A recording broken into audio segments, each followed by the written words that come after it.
We never went up 4.5% in 10 months, not that fast. And so here we are. So what is Powell doing? Well, he's given 5 speeches on the subject. I don't know why Wall Street doesn't listen, but he keeps trying. He said the same thing every time. He said, inflation is job one. We're just going after inflation. Believe us. There is going to be a recession. Unemployment is going to go up. There's going to be pain. I've never heard a Fed chairman use the word pain. He used it 5 times in one paragraph in the Jackson Hole speech. And that's what we're doing. And believe us when we say it. Now, how long will he raise rates? How quickly? And what's he trying to do?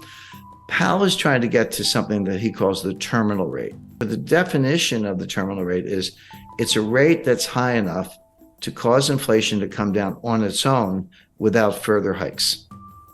So we'll get to a level, and then inflation is coming down, by the way. And in the last 5 months, it's gone from, in the U.S., it's gone from about 9% to 8.7, 8.2, 7.4, 7.1. So it is coming down. Having said that, the target is 2%, and 7.1 is still a far cry from 2. So he's not there, but he's making progress. Now, so here's I hate to use the word conundrum, but it kind of is. Wall Street's saying, you're done. You did it. Mission accomplished. Inflation is coming down. You got what you wanted. Give it time. Stop raising rates. You're going to kill the economy. But the Fed is saying, well, we actually don't know. We can't untangle it. Yes, inflation is coming down. That's objective. But is it coming down because we're still raising rates? Or is it coming down because we're at the terminal rate? Those are 2 different things. And right now, and this is what Powell's been saying, the Fed leans to the view that they're not at the terminal rate, that inflation is coming down because they're raising rates.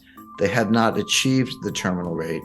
So my expectation is the Fed will raise interest rates 50 basis points on February 1st, and then probably 25 basis points in March. March 22nd is the Fed meeting after that. So those 75 plus the 450 we have now, that'll get you to 5.25. And even the more hawkish members think that that's probably the terminal rate. So Powell and the Fed have said, yeah, inflation's coming down, but it's because we're raising rates, not because we're at the terminal rate. We're going to get to the terminal rate, probably 2 more hikes, and then we'll pause. And then if we're right, we'll just let inflation come down on its own. And that may take a year. So all this stuff about the Fed pivot and cutting rates and all that stuff, I mean, the Fed's thinking mid-2024 before they do that. Now, Wall Street are saying, no, you're not going to get that far. You may be at the terminal rate already. You're definitely going to cause a recession. It'll be more severe than you think. And rates are going to have to come down sooner than people expect. In other words, you've already achieved the terminal rate. You just don't know it. And you'll probably be the last to know.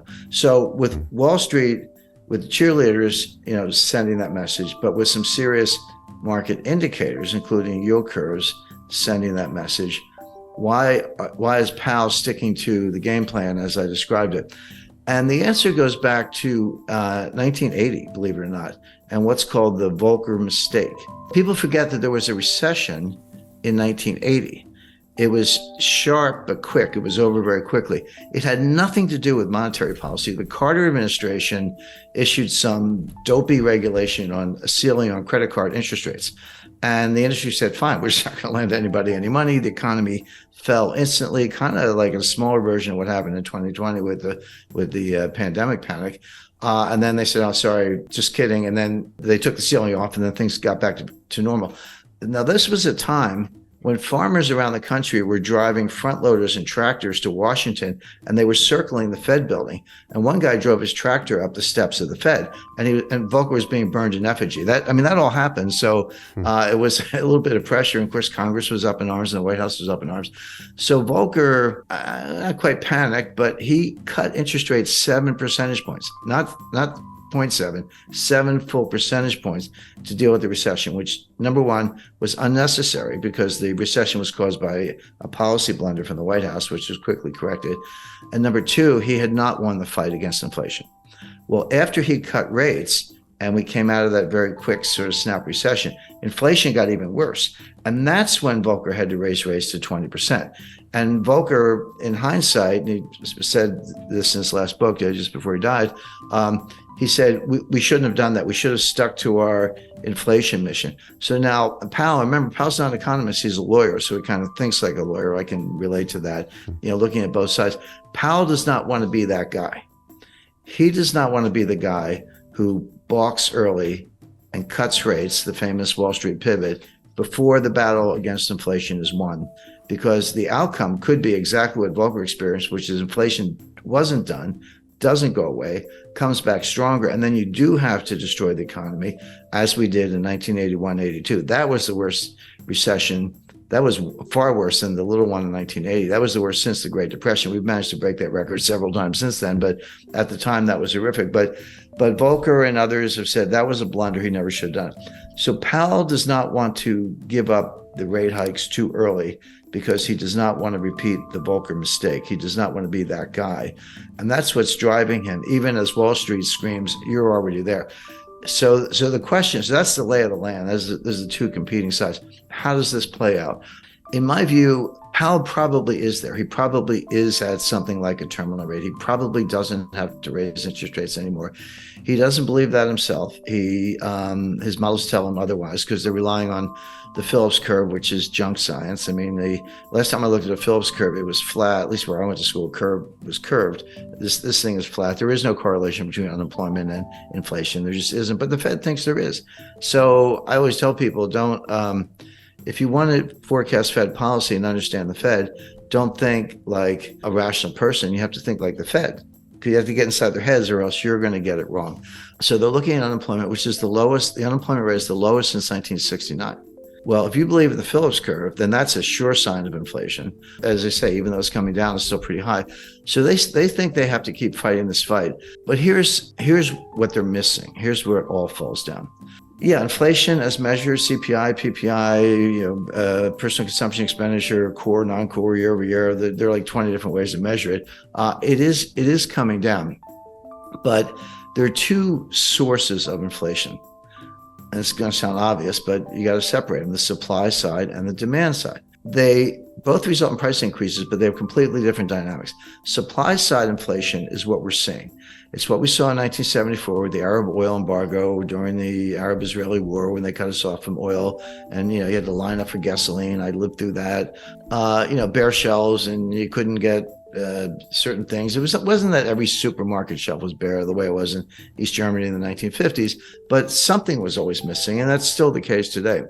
So of course prices went up, and people were trying to pay whatever they had to get what they needed, and energy prices were a big driver of that. So that feeds through as a form of inflation.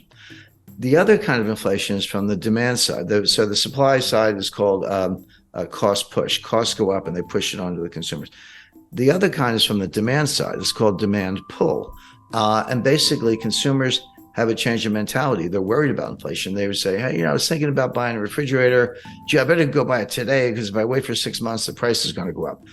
Or apply that to anything, a new dress, new suit of clothes, whatever. And so you're pulling demand forward, and it's behavioral. And that will also drive prices up. But they're very different things. Now, cost push can morph into demand pull. That's what happened in the 70s. It started from the supply side, but by the late 70s, 80s, and Volcker, which we've just been talking about, it had tipped over into the demand side. That hasn't happened yet. We've had the supply side inflation, the cost push. It hasn't yet tipped into demand pull. It hasn't really affected consumer behavior that much in terms of people anticipating more inflation. It could, but it hasn't happened yet. Here's why that's an important distinction. Cost push inflation negates itself. The old saying that the cure for high oil prices is high oil prices because people can't afford it. Maybe if demand is inelastic, if you got to fill up your Ford F-150 truck with gasoline to take the kids to school or go to work. But if you're unemployed, you're not buying any gas because you're not leaving the house. So it tends to negate itself, whereas demand pull feeds on itself. Powell has not made that distinction. And if I'm right, I think I am right, and the evidence backs that up, this inflation will come down, not because the Fed is raising interest rates, but because higher prices destroy demand all on their own. If I used to pay $75 to fill up my truck with gas, and now I have to pay $150, which is about right, I'll do it because I got to get to work. But that's $75 I'm not going to spend on something else. I'm not going to go out for dinner. I'm not going to go to a show, a concert, or buy a new camera, whatever it might be. So it does tend to depress demand, destroy demand, and hurt the economy. And then it slows down, and then the inflation comes down on its own. That appears to be happening. But Powell hasn't really made the distinction. He's fighting the last war. I hate to use a cliche, but he's fighting the Volcker War. And what he's got looks a little bit more like the Herbert Hoover War. That looks a little bit more like the 1930s than the 1970s. So the bottom line on all this is the Fed is going to raise rates at least twice more for the reasons I mentioned. Powell doesn't want to repeat the Volcker mistake. He thinks the battle's not won. He has to get to the terminal rate. In reality, he's probably already there, if there is such a thing as a terminal rate. It's another one of these things they made up. Inflation is coming down, and so will probably continue, but for really bad reasons.